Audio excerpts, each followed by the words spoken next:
Alright guys, before today's episode, just a wee reminder that our live show at the Pavilion Theatre in Glasgow on the 31st of March is on sale now. Tickets are going fast, so do snap them up. Particularly as it's coming up for Christmas and stuff like that, you want to get a wee present.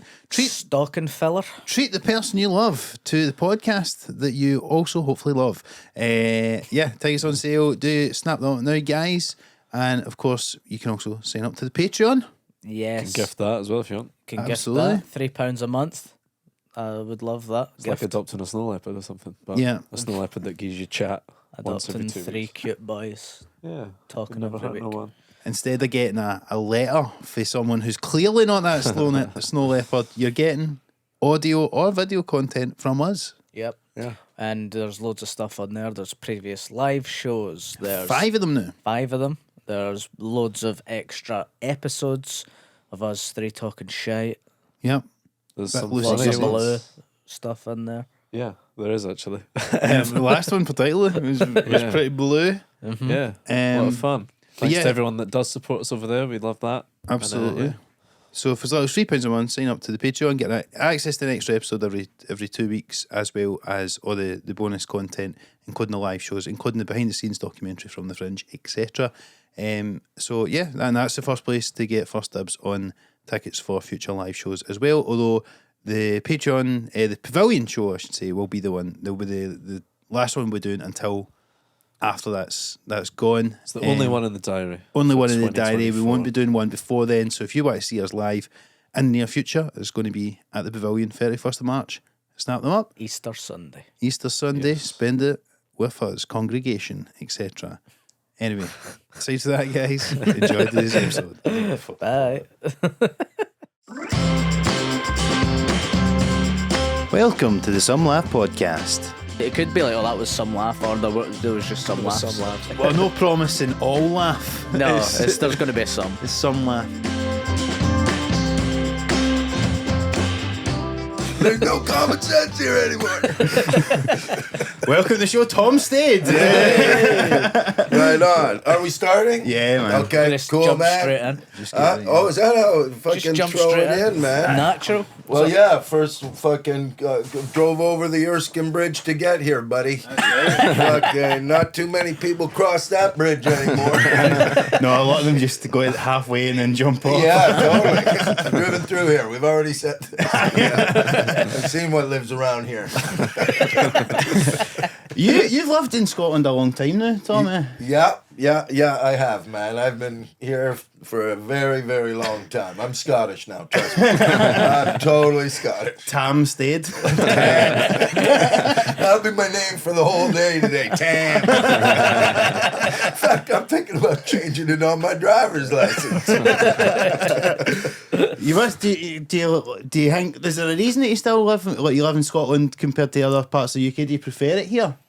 Well, yeah. All my roots are here, man. So, I raised 2 mental kids here. I got Mason. Well, you know my kids, man. Sure. My kids fucking film most of your fucking specials and shit. Right? So they grew up here, and then fucking as I got poorer and poorer, I moved further out of town. And ended up in Wishaw. Hanging out with fucking Tony, Mary, and Sharon, old hippie Alex, and Dementia Bill, and Jeanette. They're all my neighbors, man. And I like those neighbors, man. Best thing about living next to a dementia cunt is you can have parties and nobody complains. Or you can Like, I'm really angry. pretend it's the first time. What was I just thinking there? I wouldn't worry about the mic picking up, Tom. I don't think sex, you fucking a man who knows how to project. It's called acting. If anything, just put it a wee bit further right. Well, as close as you can. So what was the thought process of Wishaw? Why Wishaw? Okay, I'm gonna tell you the fucking honest story because it's awesome. Okay. Okay, so during the whole lockdown, we partied our faces off. We followed none of the rules because I've never listened to a thing the government said since 1989. I've never listened to them. Ever. never have I listened to Do you wear a seatbelt? Yeah, but that's because I think it's a good idea. There's a big difference. There's like I don't like all laws. I don't like them all. So we pretty much went through all my savings, and it was a good party. Like if I was gonna blow my money on any party, that was the one. I call it the 2-year house party. It was so great. I think I lodged the longest house party. Fucking, I'd like to. Is this when you were living in Downing Street? Yeah, no, fuck that. I would have invited them cunts over. so, and then, fucking, we ran out of money, and then. By the grace of the good Lord above, the house prices went through the fucking roof. So everybody wanted to buy a house. So our house, we just made like all my money back from the house party in the house move. And then we were homeless not homeless. Me and Trudy can live on the road easy. Do you know what I mean? We just took gigs everywhere and just lived out there until we found this cool house in Wishaw that a dude bought for 17 grand, fixed it up, and sold it to us for like 60 grand. Wow. And it's like if you were to have this house in Edinburgh, it would be like easy £750,000. Yeah. But just because it's like 20-30 minutes outside of Edinburgh. So I live like a king, I live outside the castle. And I live with some pretty mental serfs. and they keep me grounded, man. They keep me grounded and in touch on what's going on, man. Do you get people out there recognizing you and stuff? Yeah, oh yeah, everybody. I just turned that place into Greenwich Village, man. You bet I did. I don't know why more artists don't go to those places, man, because we're broke all the time. And yet we want to live in like this place. But if you like all these little communities, whatever, where houses are going for 60 grand, like beautiful. Do that, man. Absolutely. Yeah. It's funny to talk about the houses because it brings back a couple of stories. Because Tom, I don't think there's anyone on the circuit, right, who people have got more like funny stories about. And particularly something like Gareth Much, right? He's always telling stories with you. Yeah. But the one he told me was there was one night and you were having one of your parties. This is, I think, pre-COVID times. Okay. But the police came to the door. Yeah. And then one of the... They said, go arrest the fat one. Because we were living in, what was it, Stockbridge. We were living in Stockbridge. And our neighbors, it was so funny because the neighbor down below us, he was living there illegally. And he was making a lot of the complaints. And I'm like, dude. But there was another one. And we had some outrageous parties there. I could name drop really cool people, man, that used to come to our place, man. Aye. Well, that's interesting. But the one time that they called the cops and the cops came wasn't at one of those parties. It was just Mason and Gareth and me playing music real loud. Right. And she called the cops, and it was the perfect, so the cops showed up, and I said, God damn it, I'm glad you're here. Like, when they were downstairs, I'm glad you're here. I've been trying to boot these guys out the whole time. Come on up. Come on up. And so I'm like, come on up. And then the cops just maced two teenagey kind of kids, and I went, now, I think you should arrest the fat one first. Because he's so, and then they said, we're really sorry, I didn't know. And so then they left, and so that gave us carte blanche to have whatever party we want because they're never coming back to that guy's call, man. It was the best. Well, it's funny because I'm talking about a totally different story and party. But no, Gareth just said that one time the police came and then they recognised you. Oh yeah. They went. I think that's the same one. I mean, everybody remembers it differently, of course. A good, party story is very subjective. But yeah, that was the same one. That was the same one where they went, oh my God, Tom Stade. So, I'm a humble man. I don't like to mention that part.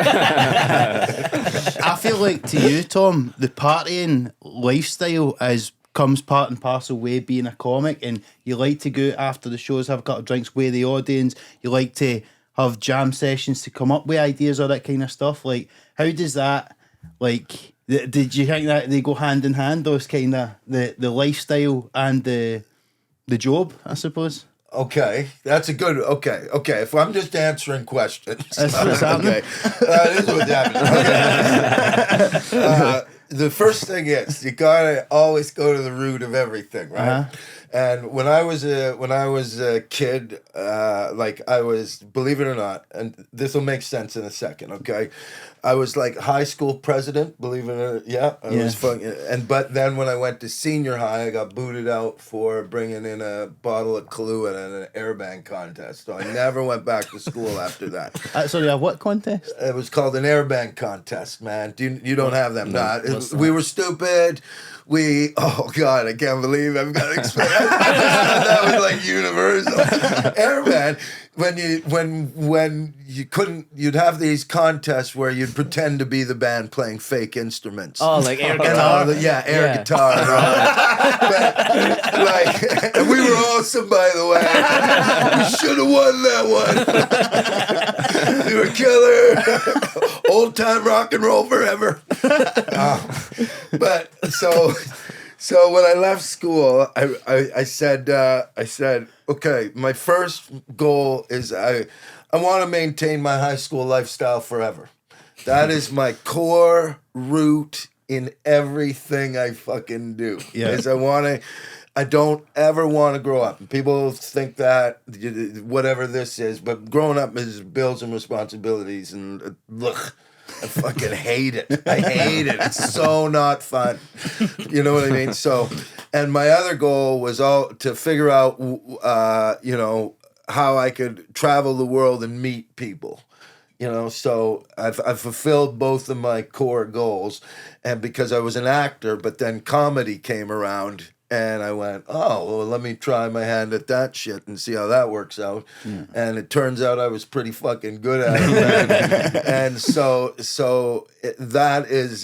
wherever I'm at, I always want everybody to have a good time. Like, it freaks me out if people aren't having a good time, So if I can be the facilitator of that, then that will be my one and only core job. That's how I feel about all that shit. So I go out with fans but they're not fans. They're just, I'm visiting this town. And I got to do what I love to do. And then afterwards, like if you went to any other country without being a comedian, try and meet people. It's fucking hard, man, because nobody trusts anybody and all that. But when you're a comedian, they open the fucking door to the whole city. You meet everybody. You get to go to all the coolest places, all that shit. So that's what really turns me on, and that's why I'm like I am. So there you go. There you go. There's some inspiration for you young comedians out there trying to make it your way. But am I right? I'm saying sorry, but am I right in saying it was you never used to do that, and then your dad told you that you should go? Yeah. That was a little bit different. That's a legendary story, man. All right. Yeah. He just came back, and the one time that I was in Glasgow before he died.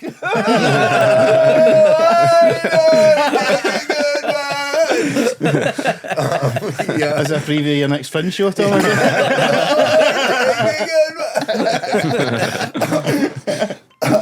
Yeah, he just came back because that night I was waiting for him to. I was waiting for him for the rest of the crew to leave, and I was just waiting in the green room, and he came back and he kind of freaked out. I was still doing it, what I said I was doing, but he brought it right to the forefront for me going, because when I'd still wait for everybody to leave, but when I left before, and he wasn't there, there'd be people at bars and stuff that saw the show, and it didn't matter what bar I walked into, but he made it even more to the point where I walk out after I'm done the show. I just immediately walk onto that stage, jump off the stage. I don't sneak out the back. I don't do nothing. I walk out because he said, if you went to a concert, and I said Pearl Jam, and he goes, wouldn't you love to meet Eddie Vedder after the show and just have a picture with him and all that sort of stuff? And he goes, and it just, the whole light went on me, and I went, oh, fuck yeah, of course I want to do that, man. Yeah. So now, and I've been doing that so I have such a connection with my fans. It's like insanely awesome. It's insanely awesome. But you know, and I know them by names. There are days I can come, and they bring. The thing is that you guys are all trying to get likes and stuff. Do you know what I mean? You guys are trying to get likes and followers. I'm not on that train. I'm still word of mouth guy. You know what I mean? Even though I like coming on these podcasts, word of mouth, everybody. But they bring their friends and their friends and their friends. And that's what I was saying to Stu, right? So you go on that thing and you go and do the gig with the 6 people that whoever come to the show in Bristol. And then after that, you go and have some drinks with these fucking dudes and let them tell you how great you were. Fucking your ego's going to be like, you know what? I don't want to hang out with Steve and Mark anymore. They don't tell me how great I am. I want to hang out with you guys. So that's that, man. So, do you not think that, like, you're talking about like Pearl Jam, and if it would be great to have a pint with them, but do you not think because there's mystique behind that, and you're like, that's why they're so good? If you actually got to have a pint with them, you might go, he's actually a cunt or whatever. There's that way of thought too. You betcha. Yeah. You can have that way of thought for sure. Just not mine. But I'm not going to argue that because there is that too. But that's just not my style, man. And you know what? Fucking maybe it should be because they sell a lot more tickets than I do. Maybe I should be more mysterious. Where's Tom? Oh my God, he's selling out arenas now. If it was anyone else that was doing that and, you know, hanging out after the shows and that, I would be saying, you know, is it not fucking exhausting to keep this act up the whole time? But I know that you are like this the whole time. Yeah. It's not so an it's act. not. Yeah. I wouldn't work for most people, I don't think. But well, that's something you got to question about you being on stage. You're not authentic. You're trying to if you're not the same person on stage, then you're not a real comedian. You're acting like a comedian. You know what I mean? You're totally acting like a comedian. So and that would make you a actor, you know.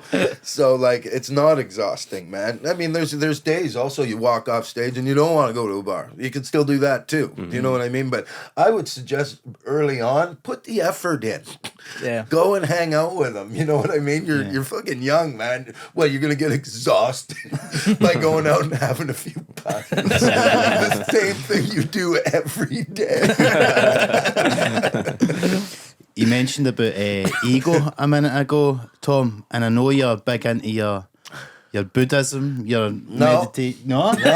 Well, you're Eckhart Tolle. Philosopher. I like philosophy, yeah, but I'm not a Buddhist. I'm not none of that stuff. I just like thinking. Aye. Well, I think that whole thing about, because I'm quite into that shit as well, and I always see comedy sometimes as like a way, if you can try and get more authentic and stuff, and you basically the process is you're trying to strip away the ego. And sometimes when you let that creep in and you start to think, oh, I'm fucking amazing, I'm this and that, it's when you can suddenly start having a bad time or some bad gigs or whatever. So you always need to kind of keep the ego in check as much as possible.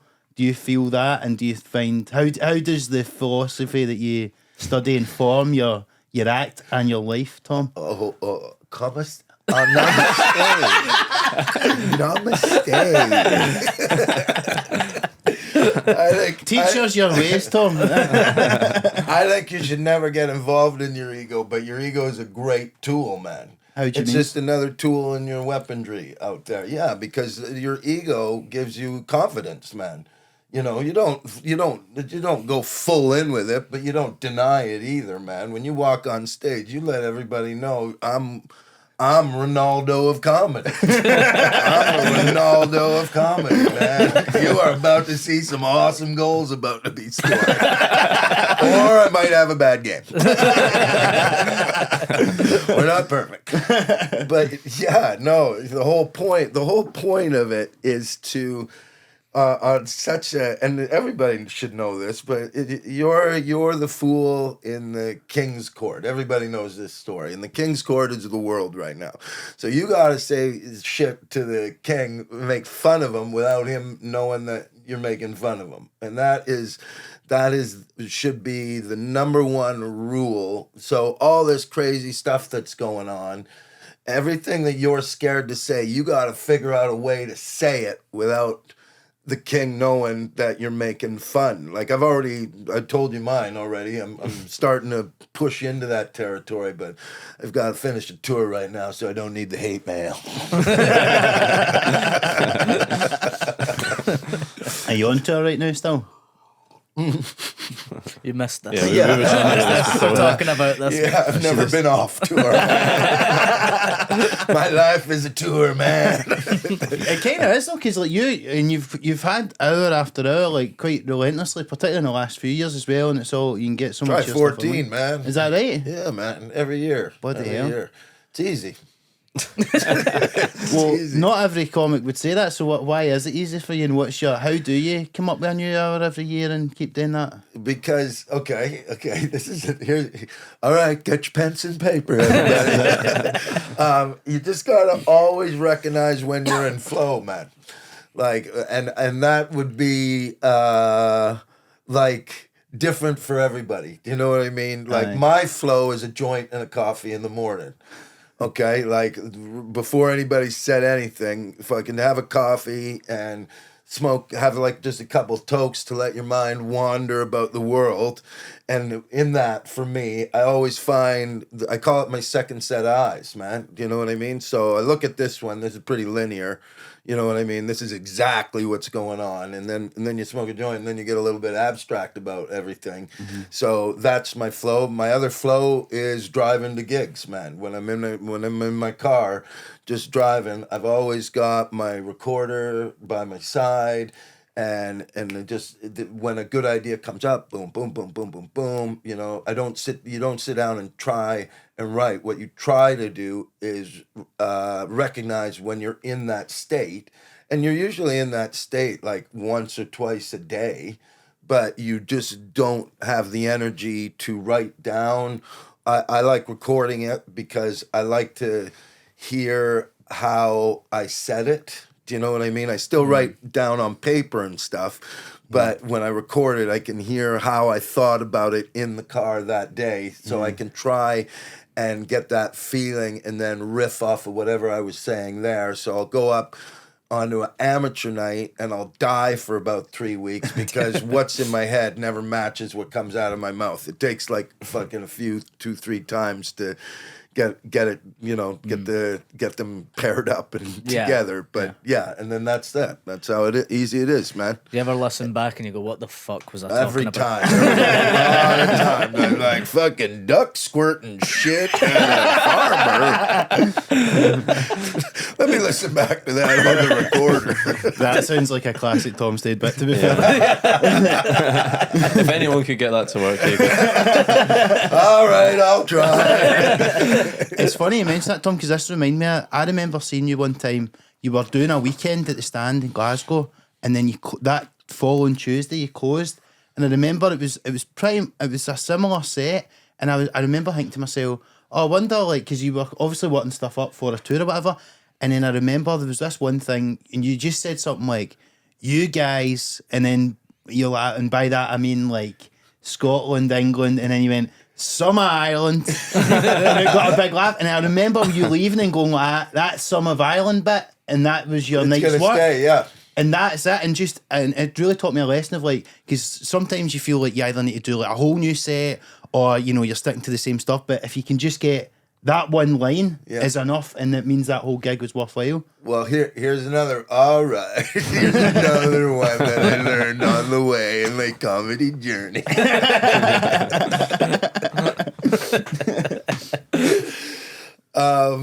You should never think any of your jokes are finished. Whenever you think a joke is finished, do you always notice that somebody will come up and go, "I got a great tag for your joke," and you thought that joke was finished? That's why when you're on stage, that's why you kind of need your ego to boost that confidence a little bit to go, "I'm going to say something that I'm thinking about right now after I say what I thought the finished joke was." And usually you can go one step further. Even if it's just a baby step like that, that might lead into a bit on Northern Ireland that you were never thinking about. And And here's another one. Is that usually what you ever write down is never really the joke that you're writing. Like, I bet you out of a lot of jokes, you start off with something and the joke is something completely different by the time you're done with it, and you don't even recognize the beginning. And that happens a lot too. Yeah. Just keeping open, I suppose. Yeah. It's always fucking annoying when you improvise a good punchline to something you've done like 250 times. You're like, where the fuck was that the first 200 times? But it's annoying. That's sometimes I think the annoying thing about having to record a new special every year or whatever, because you can maybe record something and then you're still doing the stuff, and then come find the tag later, and you're like, oh fuck, I wish I had that for the special. Well, that's that though. That's what your end game. That's your 90 minutes. Yeah. You played the game 90 minutes. You go back. You could have went, oh, I should have passed it to the center that time. But I took a shot and missed. Next time. All right, team. Good game. Good game. What's the longest you've worked on a bit for? I don't know if that's Stu. I don't. It's an interesting question, but I don't know the answer to that one because you're just always working on it. Like that's what we're saying, right? So whatever joke you got, you're always trying to stretch it. Like I'm big on stay on target. Do you know what I mean? Like I hate premise killers. I hate that. I hate when somebody does a premise and they do it for like not even a minute, and you've got like a 10-minute bit on that thing, and the guy before you. You're always say cunt on this. Is it okay? Okay, I heard rumors. Do you think this is on the BBC?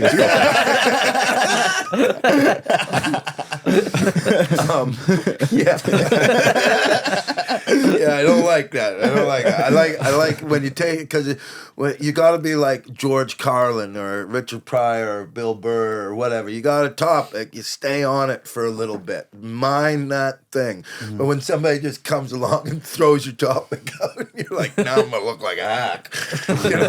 Oh great, we're talking about that again. So that's where I'm at with that, man.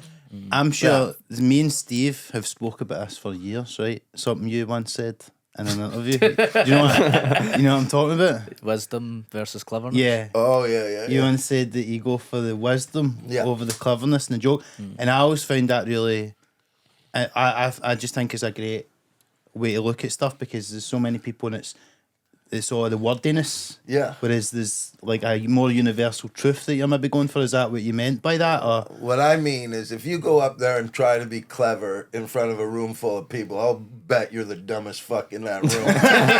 There are some pretty clever people in that fucking audience, and you going up going, I'm so fucking smart. But at least if you throw out wisdom, it's your idea. You know what I mean? You're not blasting. You're not telling anybody that this is the way they should think. When you blow out but not all jokes are. I talk about my wife shoving anal beads up my ass. Ooh, you're so wise. the wisdom is, don't let them do that. Let them do it. Let them do it. I know that you'll love it. Okay, we were talking about Gareth. Fucking Gareth, I try and drill into everybody. If you got something, this is like so basic, but if you got something serious to say it silly. If you have something silly to say it serious. It's so basic that people don't even equate that anymore. They think more about the wording of their jokes and all that sort of stuff, and not even the attitude behind them. Yeah. So that's like one of the big basics. So if you're sitting there and want to talk about conflict, you got to say it silly. You know what I mean? You got to be so silly about it. But if you got something like that, the government said, you got to be super. No. That's the same example Yeah, again. We know what you that's mean, the same example. You're talking about the ducks. Wrong. But you know what I'm saying. Yeah. So if you got, say, shove an anal bit. I get pretty serious about my wife shoving anal bit. Like, it's a serious topic, okay? Okay. Like, don't laugh, everybody. She's in a nun's costume. Okay? Because that's what they say about music sometimes, isn't it? It's like if you've got like a more difficult fucking I don't know anything about music, but like the instrumental, if it's composition. like if it's a more complex composition, the lyrics should be more simple and vice versa. Maybe. I don't know. I don't Seems know. like That's similar. not my expertise, buddy. Which I guess is Do you like, not pick up in for the air band, Tom? Nah, we just fake it. So I guess that's what the meat van thing was, right? You're talking about that like super serious. Super This serious, meat you raffle, which is betcha. like it's funny that like there's not that many comics who have like an iconic routine. I don't know you've had so many good ones, but like that's I like a have. famous routine. Yeah. Do people still like want you to do that and stuff? Yeah, of course they do, man. Yeah. But Do you do it? no, because I tell them like I'll never be able to recreate that. The person that said that joke is long gone. Yeah. That guy is gone. Like he's way better. He's way better. But the dude that said that joke said it perfectly that one night, and it couldn't have gotten it more. Couldn't have been better, and let's immortalize that the same way as you immortalize Richard Pryor. You don't want to see Richard Pryor dying, but trust me, he fucking did. You know what I mean? But in our minds, because that's there forever, he's the greatest comedian to ever walk the earth. Yeah. And he is, because he immortalized the right thing. You know, so that's what the meat van is, and there's Primark and Argos, and Groupon. trampoline, tracksuits. You know, I got a lot of hits. I'm just saying. You know, fucking, I live off the past.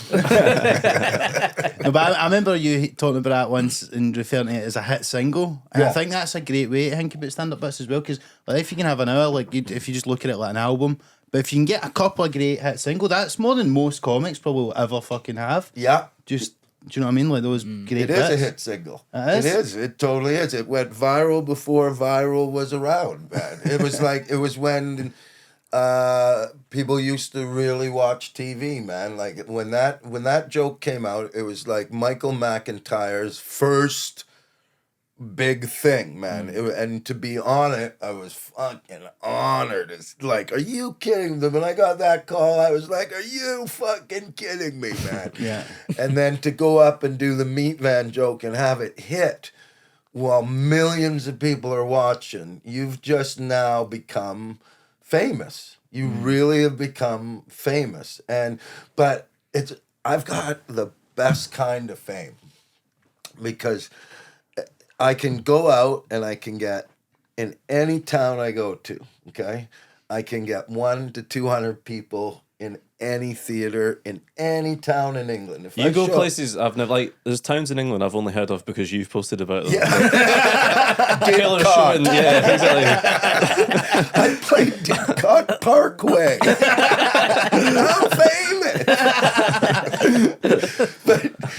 But it's that thing that you make such a good living, you know, and I don't see it stopping. I would have to do something pretty bad for this ride to stop. Yeah. But I get all the perks. I know, like, this is also another thing. You never want to be famous and rich. You just want to know somebody famous and rich.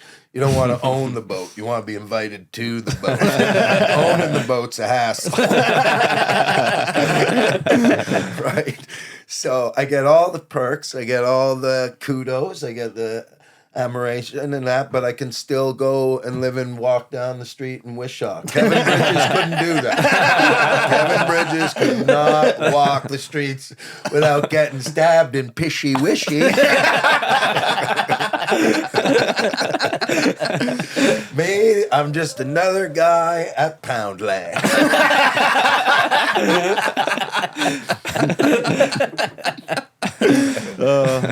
How was it must have been a mad thing then, like the night after the roadshow thing came out. Yeah. How did that change things? Like, were you getting Everything recognised a changed. lot? Everything changed. It gave me my first reason to go on tour. Like I was saying, and even then, man. Even then, I was saying, when I would go to these places on tour, it did change everything. And the thing that it changed is it gave me that one opportunity to maybe get off the circuit. And that's what it did. It didn't blow me up like Kevin and all those guys. And good for all of them, by the way. That's what everybody in this business wants, is to be, and I'm happy for anyone that does it. Because I know what it would take for anyone to do it, and I know how hard you guys work, and I know how, when I see new comedians and all that, I really do think it's my football. It's my football. I know who the new comedians are coming in. I'm going, that guy's a superstar, man. He's going to break a lot of my records. That young kid is hot. And I also know the shitty one. Oh, this guy thinks he can play in the big leagues. Fuck him. So it's my football. I know all the players. I know their stats. I know what they do. But for that, when you say that, so for me, that was like the game of my life. So it gave me the opportunity to go tour. And in the beginning, not a lot of people came out, but enough people came out for the theater to want to book me again. And it was the second tour that things started going crazy, because the first tour went out, and then Dave put that thing on forever, man. Like, fucking, it was being rerun for like a year or two. Yeah. And then I got enough of a fan base. And then from there, because the last show I really did was the John Bishop show, right? And then I don't know what happened with TV. It just stopped. And that's just showbiz. You know what I mean? 1 minute you're on TV forever, and then the next minute you stopped and you're wondering why. There's no reason why. That's just what show business is. They need you for a little bit, and once they're done with you, they'll throw you out. Not really throw you out. They'll put you back on the shelf and keep you there. Maybe they'll use you later. Maybe they won't. You don't know. But whatever. You don't take it personally or anything. And then, then I just started touring year after year. So I became more famous for touring than I did for TV. But the TV, they go hand in hand. But a lot of people would have stopped, you know what I mean? But I thought, okay, this makes me want to work harder now that I got to keep this fan base up. So the reason I got such a good fan base is because for years and years and years, I go out every year. And I would have to die like the most horrible death, which I just don't see happening, for them to turn on me. So that's all I did, man. So, and maybe it'll come around again. I don't know. But even if it doesn't, like I say, I'm in I love where I'm at. I always want more, but I don't need it. Yeah. You know what I mean? Absolutely. Did you start off in Canada doing stand-up, or did you... I take it you did. Of course I did. Don't be daft. I'm from Canada. No. But so at what point did you move over then? What was... I want to say, I'm never sure, but I think it was around 2003 or 4, right? And what year did you start comedy? 89. Back in. Oh, fuck. Oh, yeah, man. Yeah, well. I was 2 weeks before my 19th birthday. It was when I first walked on stage, man. Do you remember your first gig? Yeah, man. I went up as a guy called Fish, man, because I was still an actor, and I thought I'll make this drunk character called Fish. And he wore a ripped jean jacket and ripped jeans, and he came up there all super stoned and high, and he got a few laughs, which made me go on. And then as I went on, and the other comedians started laughing at me because I was stupid being a character, I finally got it through and started becoming myself. Tom, you don't need to be called Fish. You are a stoner. So it's really just the name that you dropped. In my head, I'm not this guy. You're that guy. You're that guy. But now that's also a double-edged sword too. By the way, man, fucking because you do get known as that person, right? But as you grow up, like I say, that person's long gone. The person back there ain't there anymore. You know what I mean? Even though I'm not as wild as I used to be, you know? Like, even though I sit there and I go, yeah, I don't mind having a couple tokes and a coffee in the morning, but it ain't the same as, fucking Tom, who did 1 joint in the morning, 8 joints in the morning. Like, now I'm like old and my liver can't take it. My liver's like going, no, Tom, just 1. Just for old times' sake. Remember the good times. have you ever felt constrained by that perception people have of you? Yeah, and of stuff course. like that? Yeah. Because the real fact is when you look back, and I have the luxury of looking 20/20 hindsight. Of course, I'd be scared to.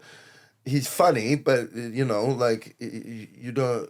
If you hear somebody's a partier, you know what I mean. Your immediate thought is, will he be responsible enough for this? And I get that. You know what I mean. And so for all the good it did, it also did me some bad.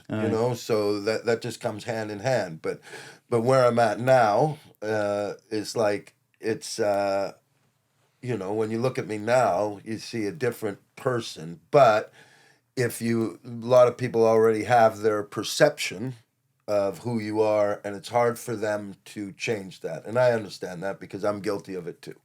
But it doesn't, again, maybe that'll happen. Hey, Davy John's got on a fucking Palme d'Or movie winner. I'd love to see you in a Ken Loach movie. I'd love to see you in a Ken Loach movie. Oh, I'd love to see it too. Set in Wishaw. It's the real story of Tom Stade. Hanging around a food bank even though he doesn't need it. Just taking food. I just like the thrill of stealing from poor people. Tom Stade is another cunt in Poundland. And then make it like really serious. I don't know if we can afford this lighter. It's a 6 lighters. Tom, you're going to need to stop your one joint in the morning. Yeah, man. How do you go about like finding that? Do you need to find a new dealer and all that when you move to Wishaw?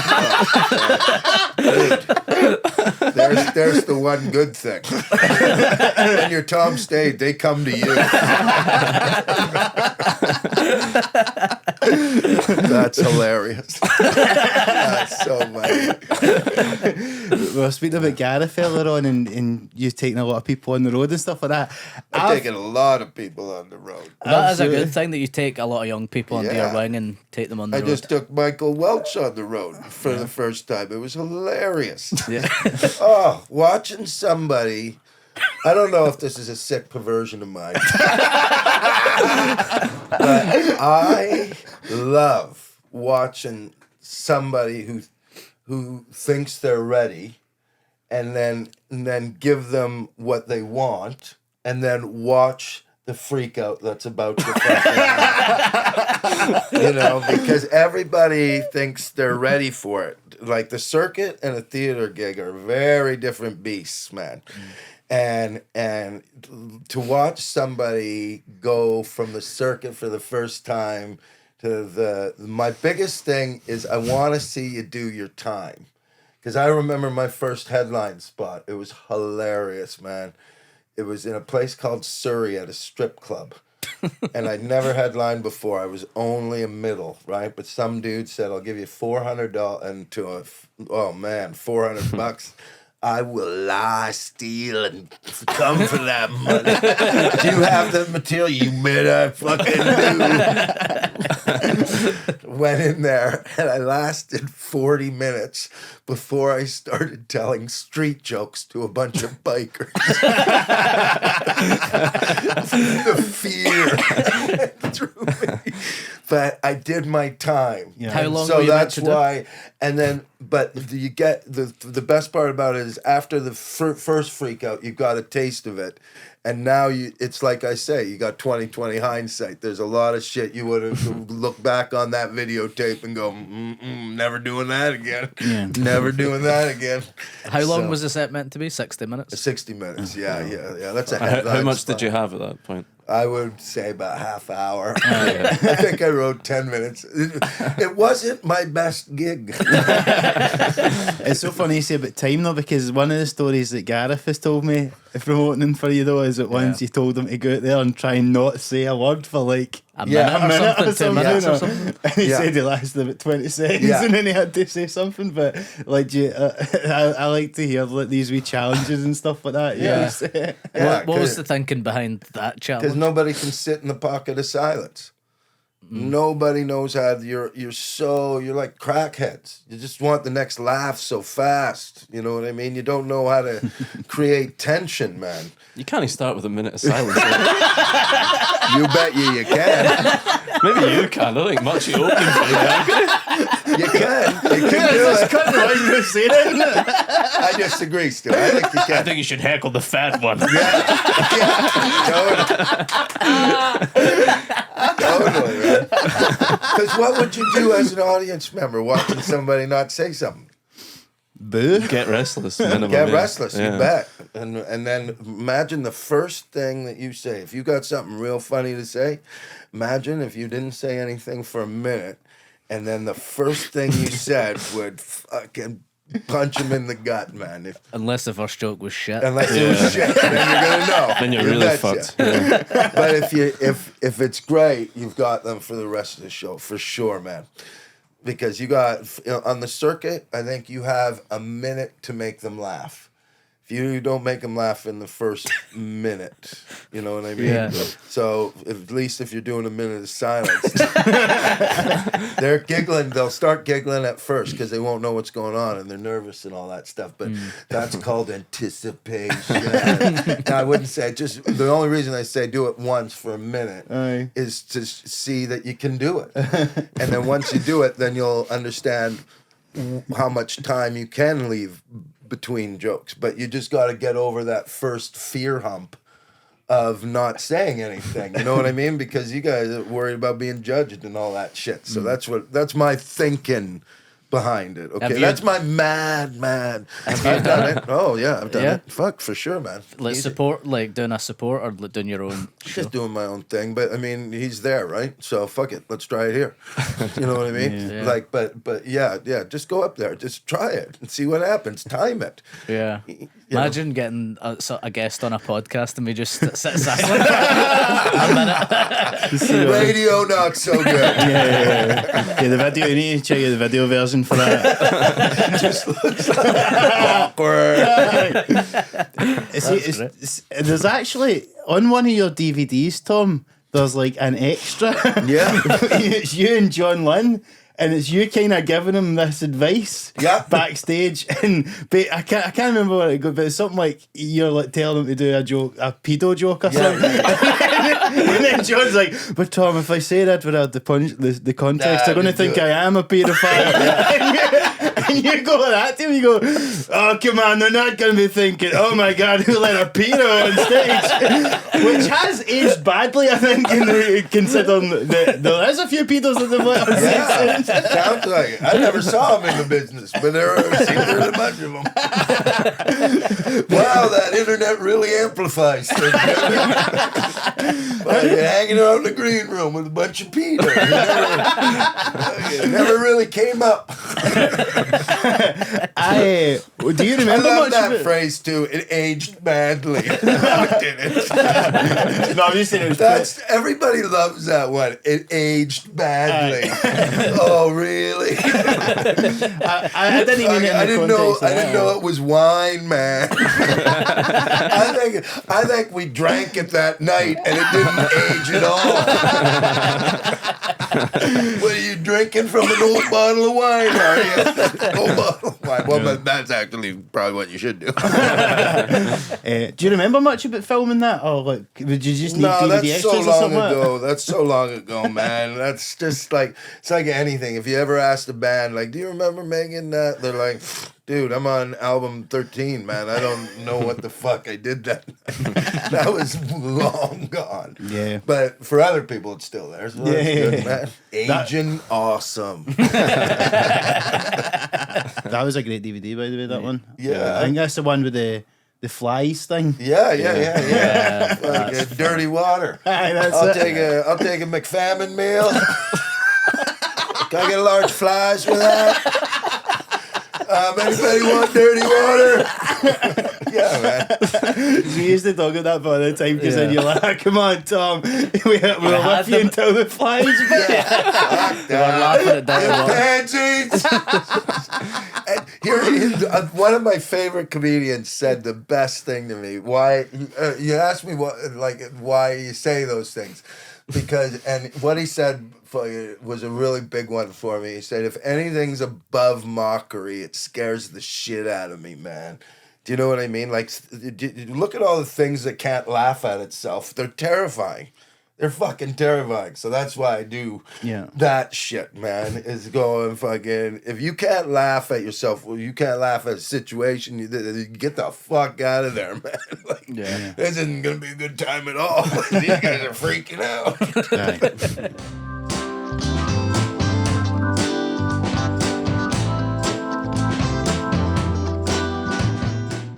Spoke earlier on about the mad lifestyle and stuff. I remember being in the Loft Bar in Edinburgh one night, and you came. It was me and Roscoe were there, and you came in. And you're like, "Hey guys!" And then you just went, "Here's my mate," and it was Dynamo, the magician. Yeah.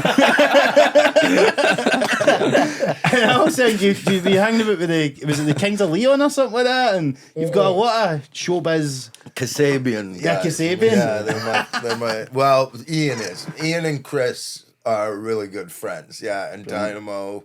With all his Crohn's disease or whatever. Oh, is that I don't know. I felt that night you'd said, "Oh, let's go up to the artist bar," and like he was imagining it's going to be like Jimmy Carr and Darryl Bryan, and it was just me and fucking Roscoe. Yeah, he was cool with it, man. Dynamo is really down to earth dude, man. Do you just call him Dynamo, hanging around with him? Or what's his real name? God, I can't even fucking remember.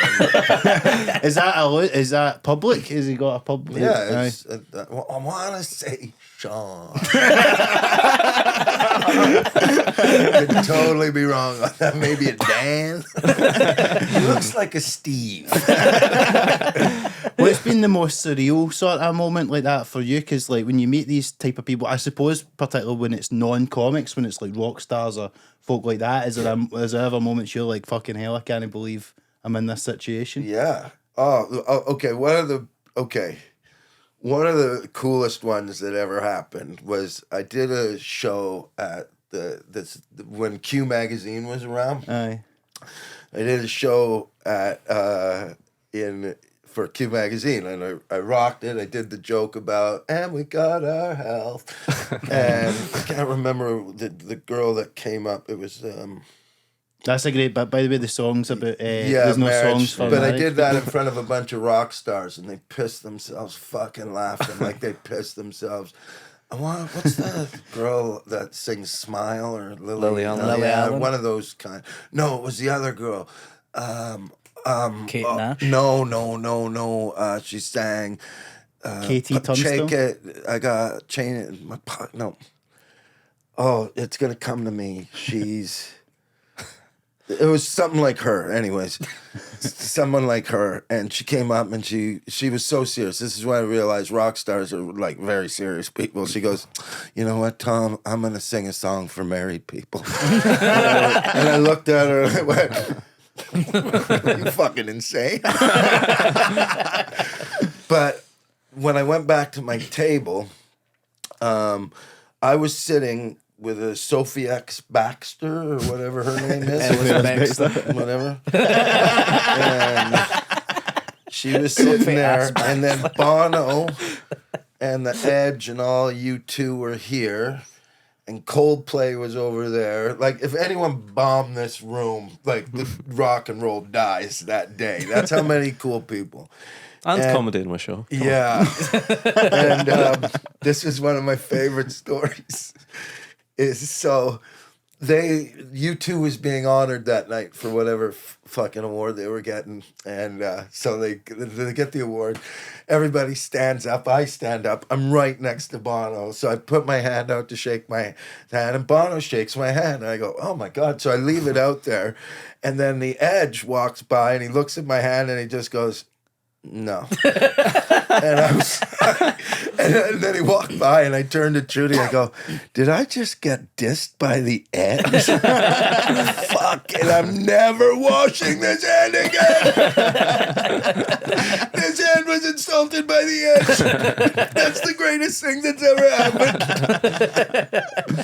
Yeah, that was so funny. And then they got the thing, and I'm a good person. I'm fun to hang out with. So and then I met, and that was the night that I met Chris from Kasabian, and I also met a guy named Charlie Or maybe that was the other one. He was the drummer for the Libertines or whatever, the black guy. Gary. Yeah. Yeah, and we partied our fucking faces off that guy, man. He was awesome. Yeah, Gary's awesome. Because do you think that's true, that thing people say about, comedians want to be rock stars, no rock stars want to be comedians? Have you found that? Yep, totally. You've kind of merged, You're like the rock and roll comedian, aren't you? Yeah, well, kind of. Now I'm more like a folk singer. I used to be rock and roll. For the listeners, Tom is wearing a thick cable knit turtleneck. All right, it's coming out. Yes! Oh, nice teeth. Smokey and the Bandit. Another good old racist movie. Didn't age well.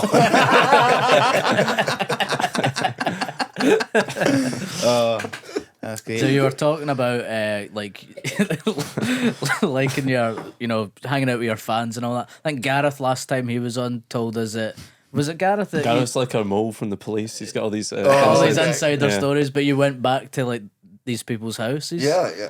You did that a lot. Yeah. Go have a house party, man. It's basic. Just with your fans. Yeah, so fun. Does it not get weird at any point? No. Are you not worried you'll get murdered or some shit? No, I'm not really worried about getting murdered from my fans. I think they want to see me again. No, man, No, you it just could be go like over John there. Lennon. Because You might want to be the last person to ever meet you and then kill you. Maybe. Fucking, who knows, man? Maybe I think you'd like I that. die here now. Maybe I've been lured here now. I mean, you guys got more of a motive to kill me than a fan. A couple of spots at the Christmas shows at the stand. Come on. I want to play Dead Cop. Getting on over my dead body. Yeah, man. You just go there and you hang out with them, man. Because I don't know, there's a skill in breaking down that starstruckness too. You know what I mean? Once you break that down, then they see you as Tom, man, and then you just hang out with them. They got great stories, man. Oh my God, everybody's lived a life, man. Fucking crazy shit. That's what I was going to ask, because I guess like when you're on the roads, a comic particularly, you're maybe like with one other person. Even when you're just on the circuit, like a lot of time you end up just spending so much time with comics. So I guess that's a good way of meeting real people and connected with them and no losing touch and becoming a bit too aloof. Yeah, you the one thing you get is I love comedians. Number one, let's say that. Because comedians, I can talk about the most fucked up shit in front of comedians and nobody's gonna freak the fuck out. You know, real comedians. I mean, nowadays, I could say, and all of a sudden, there's a WhatsApp group sneaking by. Did you hear what Tom said? Get him!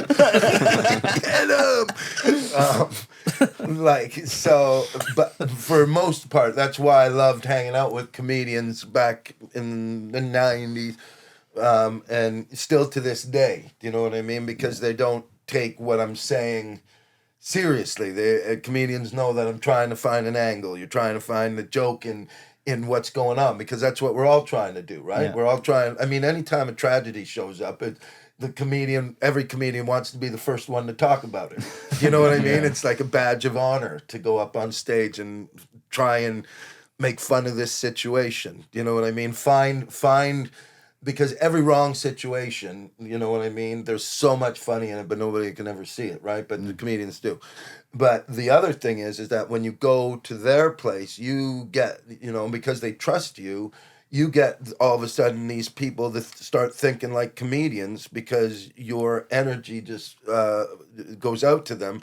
And then they lose that common pretending to be a nice person because they have to get along in society.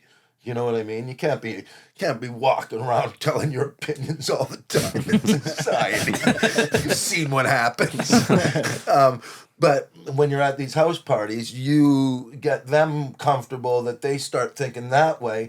And all of a sudden, you've got all these people that aren't comedians coming up with fucking really killer comic thoughts. Yeah. Because they don't hang out with me that much. You know, so they all have to hang out with each other where they're guarded and all that. And then Mr. fucking I wear my heart on my sleeve shows up, and then their heart is on their sleeve. And then all of a sudden you're saying fucked up shit and you've turned these people into comedians. Yeah. You know, so Yeah, just that's don't- what I think. Wonder That's how what many- I think. How many people have been, you know, brought into HR at their work because they went out drinking with you? Tons. And the best reason ever. You walk into work going, sorry, I missed yesterday. I was with Tom. They'd be like, okay, I was with him last week. That's why we had to shut the company down. Gareth also told us that he went to Pontins with you. Man, Gareth does talk. Yeah, man. He said he had a great time though. Yeah, I love the thought of you in Pontins. Yeah, because Trude's my,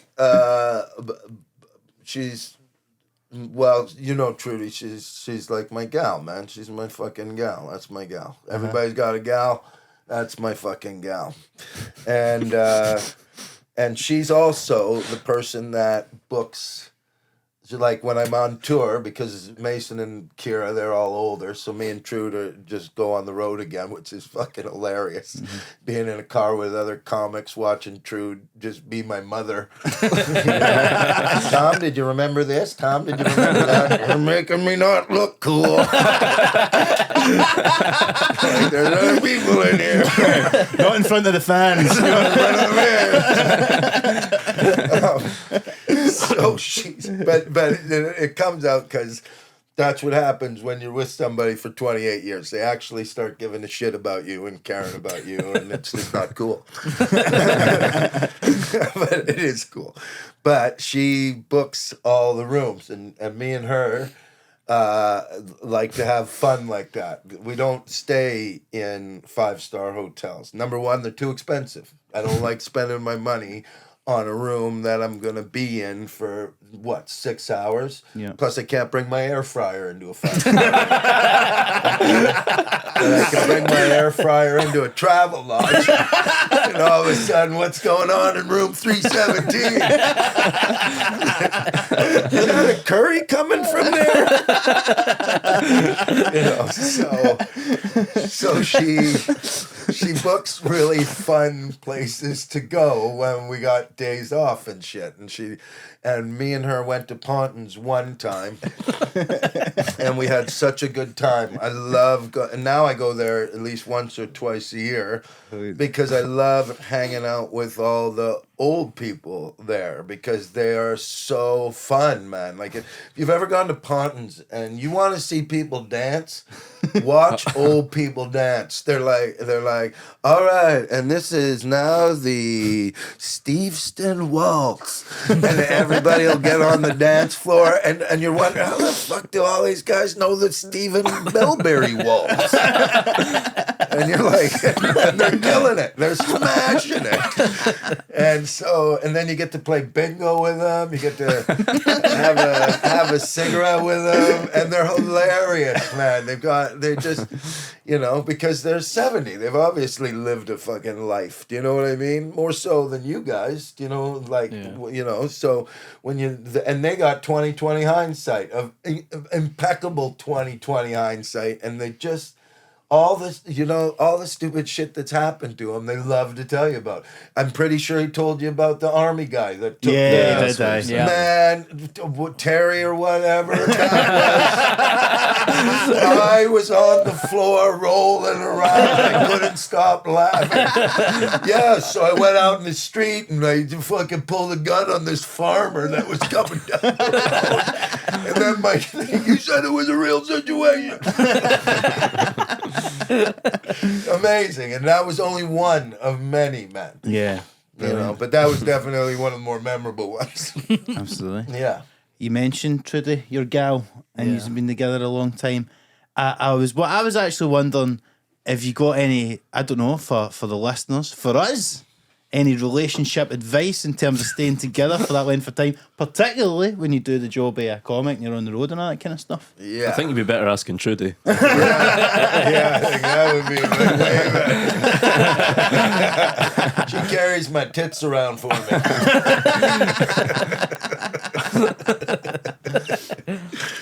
Yeah, you just gotta have a healthy fear of abandonment, man. Yeah, man. Like that's it, man. That's the secret. Everybody makes love. No, I'm just scared to be alone. So I'll put up with a lot of shit. I think that's as much wisdom as we've heard, to be honest. I guess. That's You guys, wisdom. you got married in Vegas, didn't you? Oh yeah. That's legendary, man. Yeah. I met her. I went to a friend who used to. Here comes my bad side. Who used to sell me weed because he was a botanist. Yeah, he was a botanist at Fanshawe.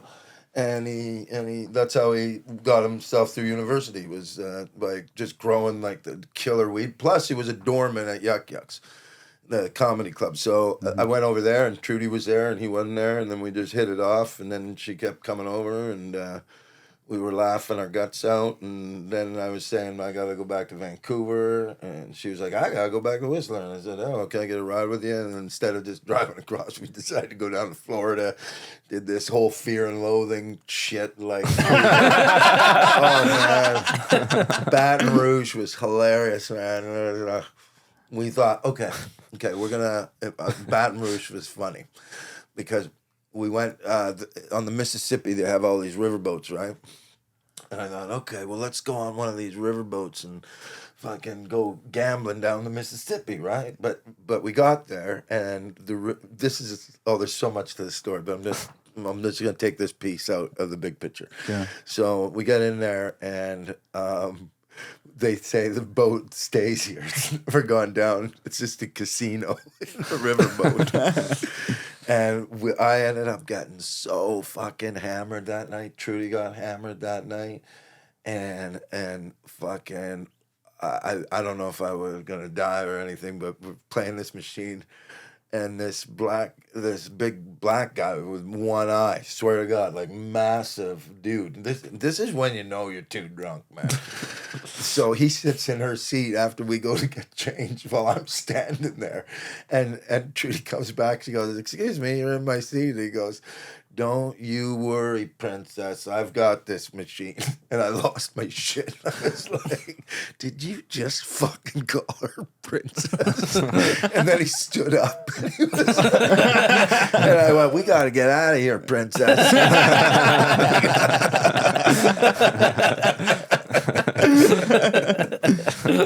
Bye, princess. Come on. But yeah, we had all these really great fun adventure, and then we hit Vegas, and I married her after 3 months of knowing her. And wow. We've been easy riding since, man. Because here's the thing, we're also both loner people. You know what I mean? Like, I need somebody, but I don't want anybody codependent on me. You know what I mean? So, like, whenever we get into town, you know, I'll go for a nap, and she'll go do her charity shopping and all that shit. So, there's never any worry about that, because I always need my space. I don't want a girl just always, you know. So, yeah. I mean, even when we're at parties, everybody goes, "Hey, you and Trudy are in opposite," and I always try to explain to them, we're like the Starship Enterprise, man. When we come into battle, we will separate the saucer and the engine. She's the saucer. I'm the engine, because she looks better than I do. and we because she understands my business, and I understand. Plus, for her, like, if I'm around, everybody's always on me. You know what I mean? But if she's on her own talking, then it's all about her, and she gets to be her at these parties. You know what I mean? Fucking embarrass the shit out of all of them. Am I right? She's class, man. She's class. Interdependent relationship, I think that's called. Yeah, it's not open or anything, because we're both there. If either of us need to get fucked, we're there. We're there. All I gotta do is ask. She's, you know, and she doesn't even have to ask. But that's it, and that's like I think that's a good relationship, man. So I don't care. The two things I hate are jealousy and codependence, and she's got neither of them. So boom. So whatever personality flaws I think you have, which would be many, but I'm pretty sure she's looking at me the same way. But those things don't exist, so it's good, man. You know what I mean? Brilliant. Is that brilliant? That That's brilliant? great. Yeah, that's how you stay together 28 years. And healthy, fear of abandonment. Yes. Always remember that, kids. Be scared to be alone. Well, I hate to end by you saying you're scared of being alone and then saying, right, get to fuck now. But That's it, finished. the one thing, just before we go, like, I am interested, are you still as into all the, like reading up on all the spirituality stuff? Or like, if you... I'd just be curious to hear your thoughts on that stuff, because I used to read Eckhart Tolle and stuff and still dip in He's and out. pop, man. You think he's a pop guy? He's a pop culture. Who do you like, guy. Alan Watts? You I kind of like, well, there's like, okay, my favorite magazine that I subscribe to is Philosophy Now, man. Right. Because in our world of fake news and everybody trying to make you think like them, it's the only magazine that will put a philosophical spin on what is going on in the world and make you ask questions instead of giving you answers. Mm-hmm. So I like all of that sort of stuff because that's great for a comedian. It's fucking amazing for a comedian to, instead of trying to comment on something, you know what I mean? You got this thing like Immanuel Kant on AI. You know, what would Rene Descartes think about the whatever protests that are going, whatever we're protesting this year? Yeah. That's my favorite right now. I've already decided I'm gonna get 100,000 people march, and we're gonna protest against protesting. We're gonna have signs that say "No more signs." I just want to go to work. Somebody else's problem. You know, so those are the kind of things that that's how I like to read. And then, but you've got your basic principles of life too, you know what I mean? Because like, okay, here's my one little serious thing I'm gonna say. Sure. It's like I hate religion, man. I rally against that shit because it just tells people what to do. Doesn't ask them any questions. It just really tells them what to do. And when you talk about Buddhists and all that sort of stuff, at least they tell you how to live. They give you some tools on how to live. And how to live is to question everything, to question your existence, to question why you do things, to question why. And that's why I'm into all of that sort of stuff. Mm-hmm. It's just because I want to know how to live a good life, man. You know, so you got Stoics telling you, you got probably Carl Jung. You know, Alan Watts is my favorite though. He is honest to God my favorite because he's just a fun, loving guy and you know, reminds you not to take anything too seriously. Because look what happens when you take things seriously. People get fucking hurt, man. Mm-hmm. And that's all to me that you can name it whatever you want. The only reason that's happening is because of religion, man. It's because some book told you that it's okay to do something, and it isn't okay to do something. Where the only thing that's okay to do is to realize you've got one life. And you might as well live it as good as you can, man. And if you're doing harm to people, well, then you're not living a very good life. You know what I mean? Everybody goes, how do you get peace in this world? Oh, I don't know. Maybe put down your guns, put down your fucking religious books, and go buy the dude a coffee and say, things got pretty crazy back then. Let's never do that again. So go and have a pint after the gig. Exactly. Be like a Klingon. That was a good war. Brilliant. You know? So that's what I think about all that kind of stuff, man. Amazing. I think that's a beautiful bit to end things on, Tom. Okay. Thank you. Unless you get any questions or whatever. But that was great. Thanks great a lot. little... Oh, it was a pleasure, you guys. And I know, man. like, I love you guys because you guys are like You guys are the new team on the block. You know what I mean?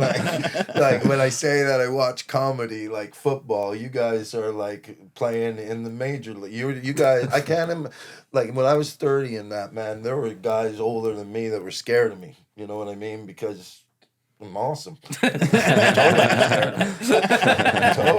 scared. But I don't have that. I have that thing that, so when I see you guys, and I come to all the shows, you know what I mean? I've seen you guys more times than a lot of famous people have seen you guys, you know, because I'm there, I'm in the trenches, and I'm watching who's killer, you know what I mean? And sorry to hear that, Steve. You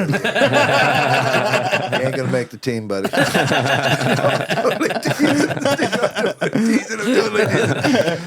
But you know what I mean. So it's good to hang out with you guys, man. Absolutely. And still, I feel like I'm more of a manager now. All right, guys, you're doing pretty good out there. Here's what we gotta do. Okay, minute silence.